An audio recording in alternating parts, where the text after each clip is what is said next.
अस्सलाम वालेकुम, आदाब। मैं हूं खलील फरहाद और आप देख रहे हैं दुनिया भर की खबरों पर मुश्तमिल बुलेटिन वर्ल्ड न्यूज। आइए शुरुआत करते हैं हेडलाइंस से। सीरिया में बागियों की मुसलसल पेशकदमी जारी। एक और अहम शहर हमा के मजीद इलाकों पर बनाया कंट्रोल। रूसी और सीरियन एयरफोर्स की मुसलसल बमबारी से मुतअद्दिद हलाकतें।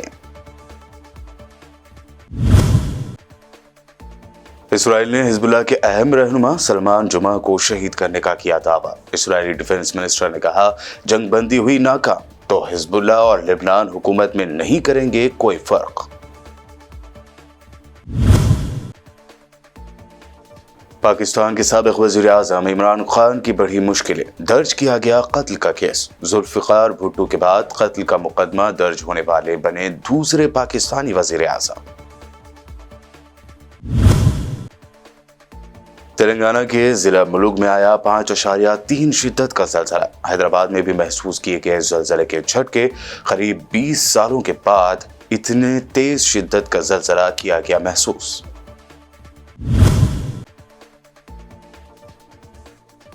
गोल्डन टेम्पल में फिर चली गोली। पंजाब के साबिक डिप्टी सीएम सुखबीर बादल पर खालिस्तानी हामी शख्स ने कर दी फायरिंग। बाल बाल बचे बादल।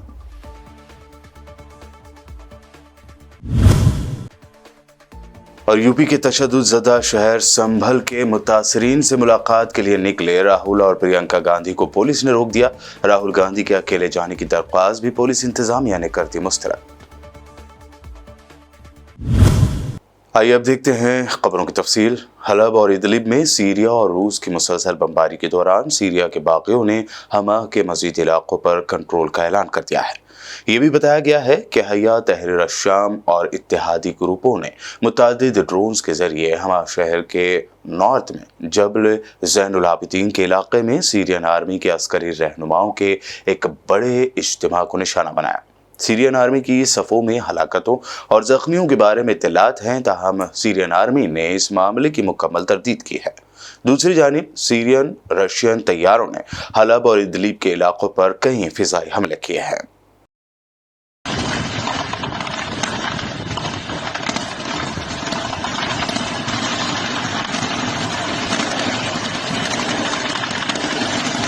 इसराइली फौज ने लेबनान की मज़ाहमती तंजीम हिजबुल्लाह के अहम रहनुमा सलमान जुमा को सीरिया के दारुल हुकूमत दमिश्क में शहीद करने का दावा किया है।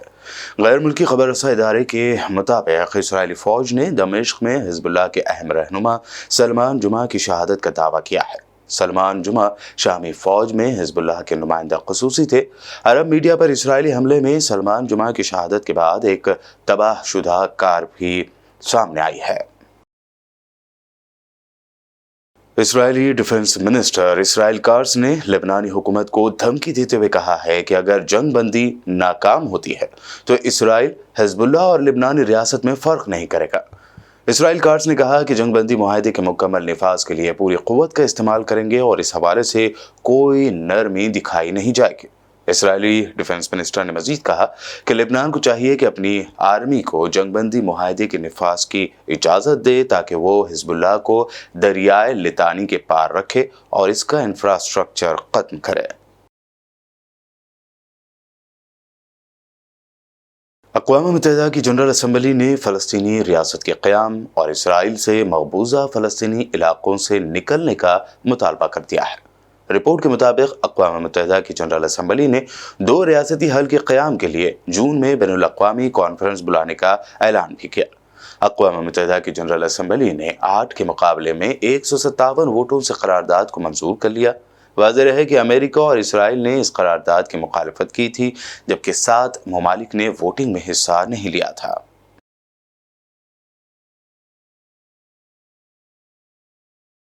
द यूरोपी फॉर यरूशलेम फाउंडेशन ने दावा किया है कि इसराइली फौज ने गुज़िश्ता नवंबर के महीने में अल-कुद्स शहर में इंसानी हुकूक की 652 खिलाफ वर्जियां रिकॉर्ड की गई।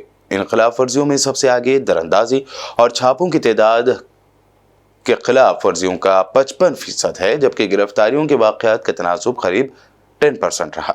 तंजीम ने अपनी मंथली रिपोर्ट में बताया कि उसने मकबूजा बैतुल मुक़द्दस के पड़ोस में काबिज इसराइली फौज की तरफ से फायरिंग के 35 वाक़यात और डायरेक्ट हमलों के वाक़यात रिकॉर्ड किए हैं। गुज़िश्ता 3 दिनों से फ़लस्तीनियों की हिमायत में वसी पैमाने पर मुज़ाहरे हो रहे हैं। इसी सिलसिले में स्पेन के 50 शहरों समेत दुनिया के कई ममालिक में बड़े पैमाने पर मुज़ाहरे हुए। इसी ताल्लुक से मैड्रिड में सबसे बड़े मुज़ाहरे का इनेकाद किया गया, जिसमें मुज़ाहिरीन नस्ल कुशी के खात्मे और फौरी जंगबंदी का मुतालबा कर रहे थे। दुनिया के 35 मुल्कों के 15,000 हुनरमंदों ने एक मुश्तरका बयान पर दस्तखत करके आलमी बरादरी से जंग के खात्मे और फ़लस्तीन में एक आज़ाद व खुद मुख्तार हुकूमत की तश्कील का मुतालबा किया है।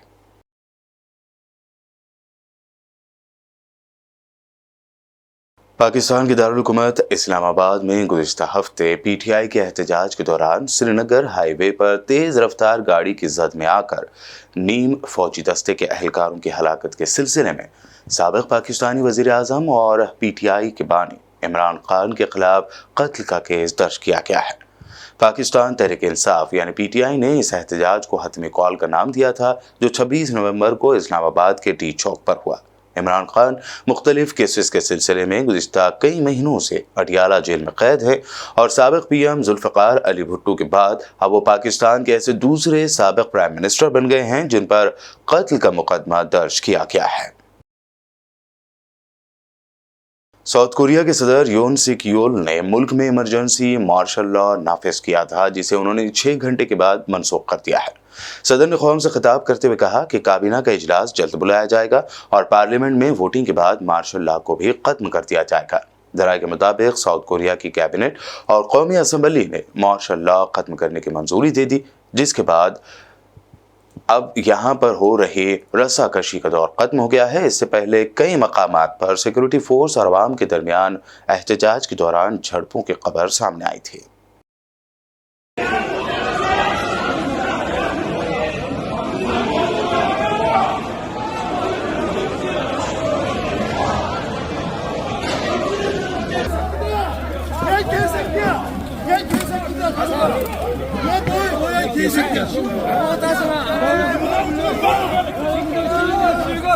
वर्ल्ड न्यूज़ में खबरों का सिलसिला लगातार यूं ही जारी रहेगा। रुकते हैं एक छोटे से ब्रेक के लिए।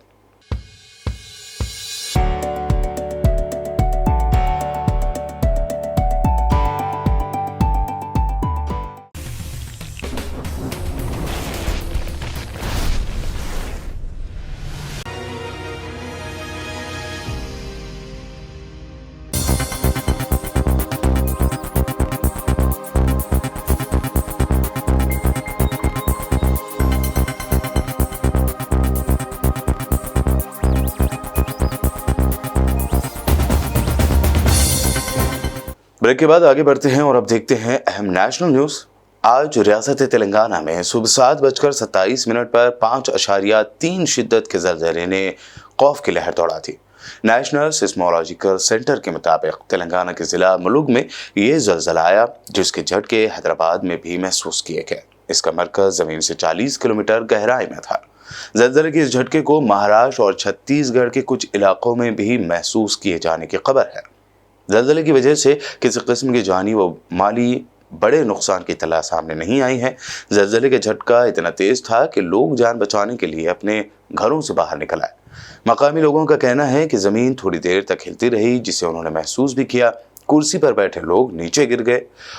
बताया यह भी जा रहा है कि गुज़िश्ता 20 सालों में पहली मरतबा तेलंगाना में इस तरह का ताकतवर ज़लज़ला आया है। ज़लज़ले के आने के वक्त CCTV में इसके मनाज़िर रिकॉर्ड हुए हैं।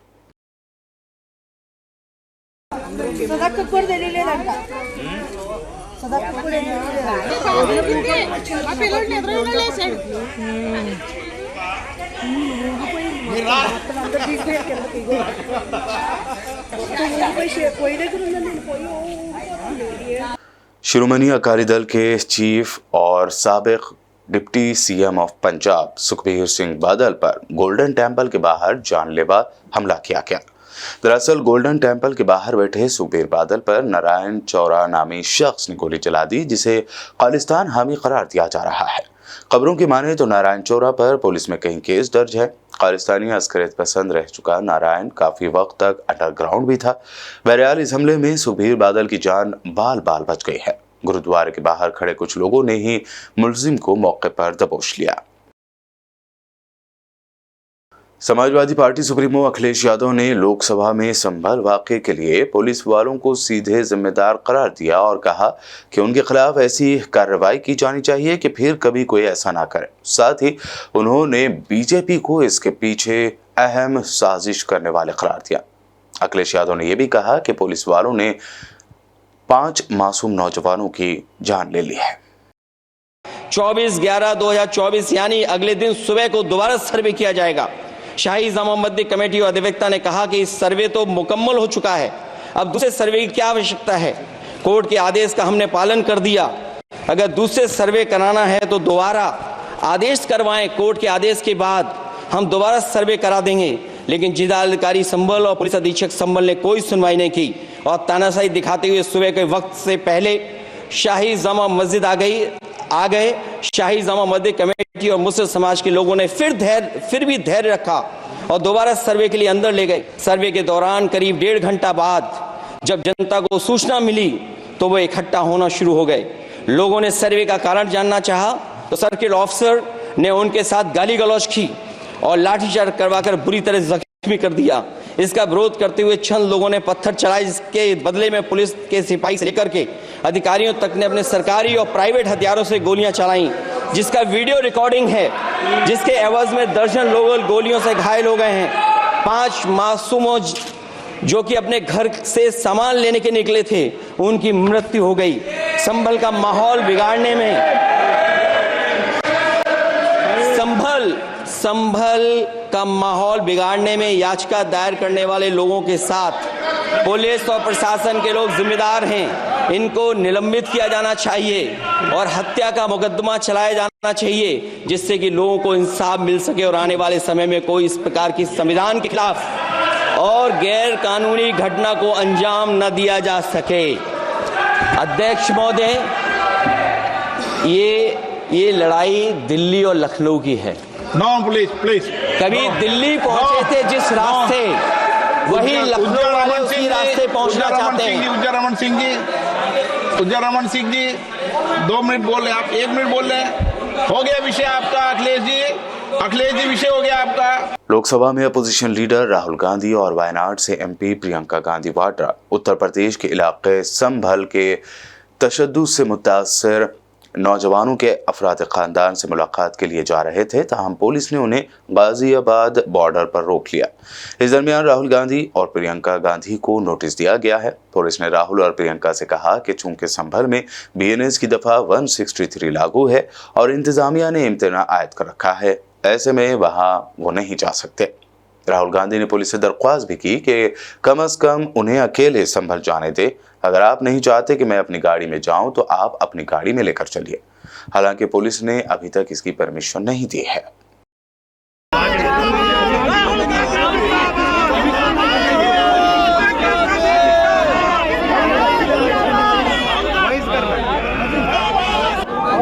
नमस्कार, हम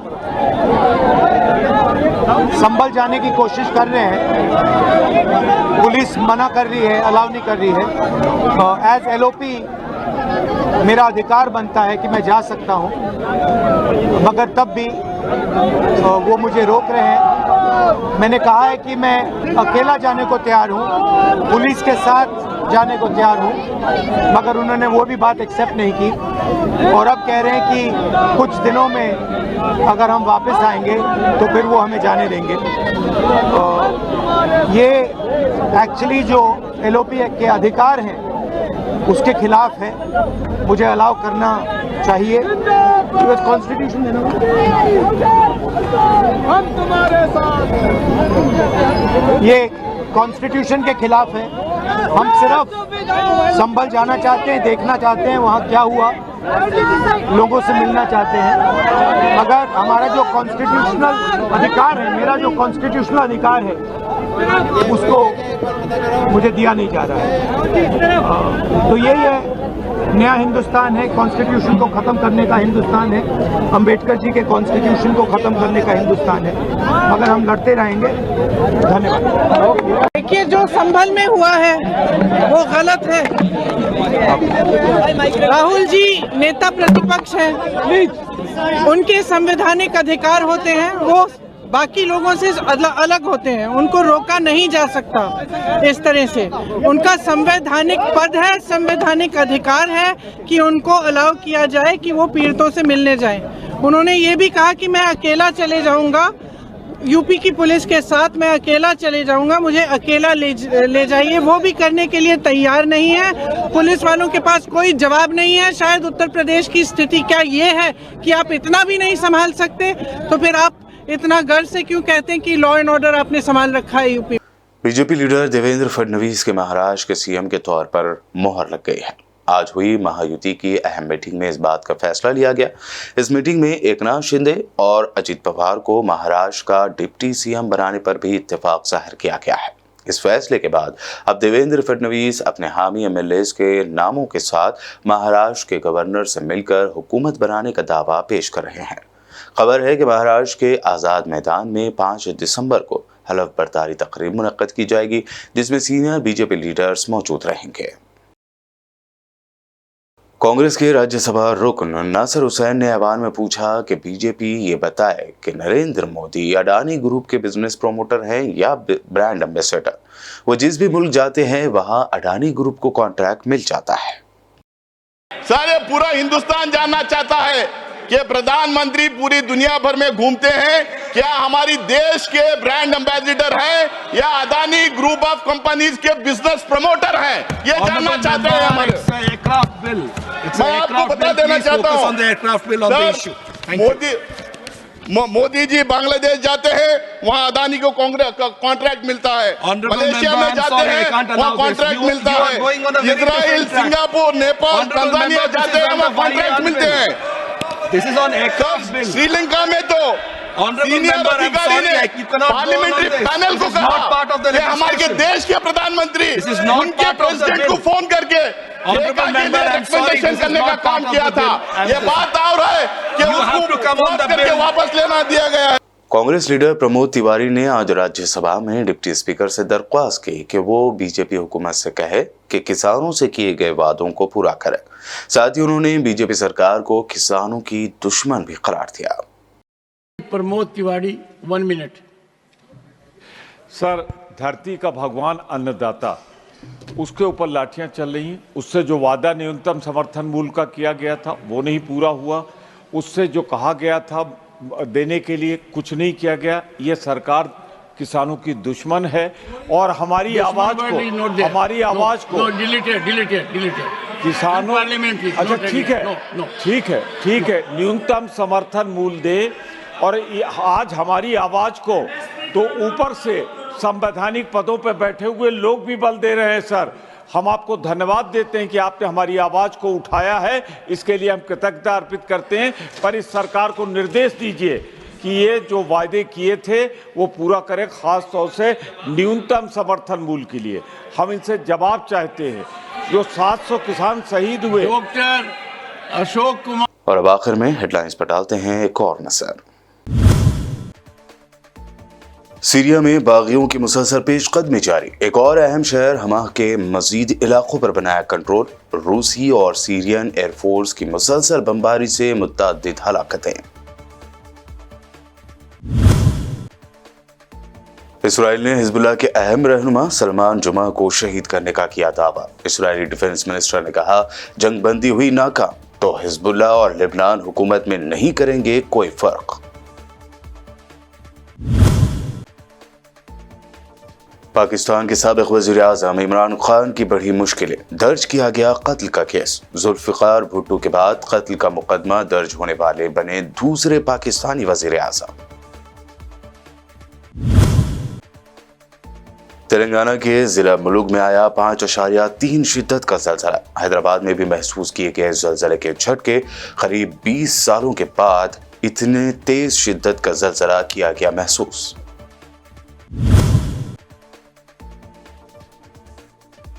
गोल्डन टेम्पल में फिर चली गोली। पंजाब के साबिक डिप्टी सीएम सुखबीर बादल पर खालिस्तानी हामी शख्स ने कर दी फायरिंग। बाल बाल बचे बादल।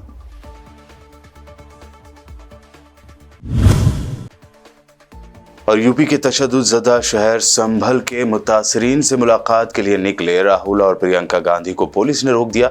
राहुल गांधी के अकेले जाने की दरख्वास्त भी पुलिस इंतजामिया ने कर दी मुस्तरद। वर्ल्ड न्यूज में अभी आपने देखी अब तक की अहम नेशनल व इंटरनेशनल न्यूज। मज़ीद ताज़ा तरीन अपडेट्स और दिलचस्प प्रोग्राम्स के लिए देखते रहिए BBN चैनल।